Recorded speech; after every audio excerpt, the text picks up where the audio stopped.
Today, I'll show you how to set up timecode on your Deity DXTX and all of the syncing modes it offers. The DXTX features the same timecode abilities as all of our devices and follows our easy workflow.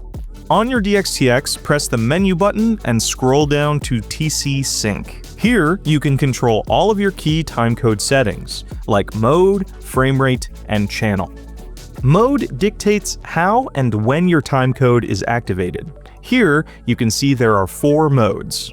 Auto, which stands for auto jam. In this mode, the unit can receive timecode from another source via the XLR or wirelessly from a compatible Deity timecode device.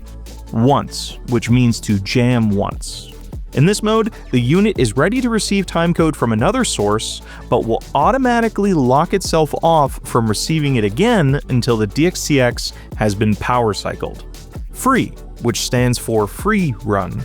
In this mode, the unit's timecode is always running. Lastly, we have rec, which stands for rec run. Timecode will only run when the unit is recording. To get the DXTX in sync with your set, you will first need to pick your master unit. In this case, I'm using a Deity TC1 set to 23.98 FPS on channel A. On the DXTX, I mirror the master unit's frame rate, confirm that the channel is correct, and set the mode to auto. When I initiate sync from my TC1, the DXTX automatically receives the handshake and gets up to speed. If you'd like to use a third-party timecode generator as your master, you'll need to hard jam it with the proper XLR adapter.